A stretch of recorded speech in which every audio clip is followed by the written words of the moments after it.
ఇంతమంది నిరసన తెలియజేస్తున్నా కూడా వాళ్ళేం పట్టించుకోవడం. ఏమన్నారు, ఇది చాలా ప్రమాదకరమైన బిల్లు అవి, క్రిమినల్ అమెండ్మెంట్ యాక్ట్, లా బిల్స్ అవి.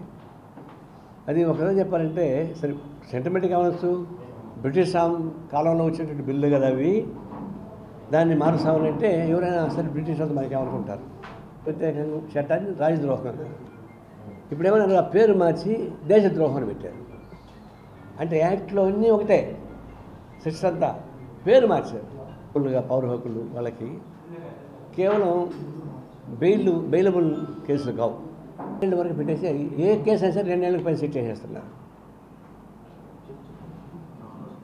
ఫైన్స్ కూడా అట్లా పెంచారు.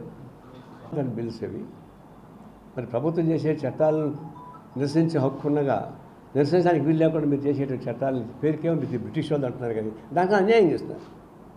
బ్రిటిష్ వాళ్ళు ఏది ఉండదనుకుంటే మరి బిల్డింగ్ని పడగొట్టండి, బ్రిటిష్ వాళ్ళు కట్టినటువంటి బాక్రాంగ్ అనుకునేది ఇవన్నీ పడగొట్టండి. ఇది కేవలం సెంటిమెంట్స్ ఉపయోగించి ప్రజలకు వ్యతిరేకంగా చేస్తున్న పనులు మేము దాన్ని తీవ్రంగా ఖండిస్తున్నాం. దేశం మొత్తం మీదుగా ఇప్పుడు ప్రతిపక్ష పార్టీ ఐక్యత పెరిగింది, భవిష్యత్తు కూడా ఇంకా పెరుగుతుంది. పెరిగి ప్రభుత్వ వ్యతిరేక విధానాల కోసం గట్టిగా ఫైట్ చేయాల్సిందే. ఇప్పుడు రేవంత్ రెడ్డి వచ్చాడు, కాంగ్రెస్ పార్టీ నాయకుడు, చంద్రబాబు నాయుడు వచ్చాడు. మళ్ళా వీళ్ళిద్దరికీ సెంటిమెంట్స్ ఉంటాయని నేను అనుకోను. They are about sentiments. Chandrababu Naidu కానీ Revanth Reddy politics, these are politicians. ఇప్పుడు వాళ్ళు మంచిది నిన్న కలిసి మాట్లాడుకున్నారు, వివరాలు ఇంకా తెలియదు.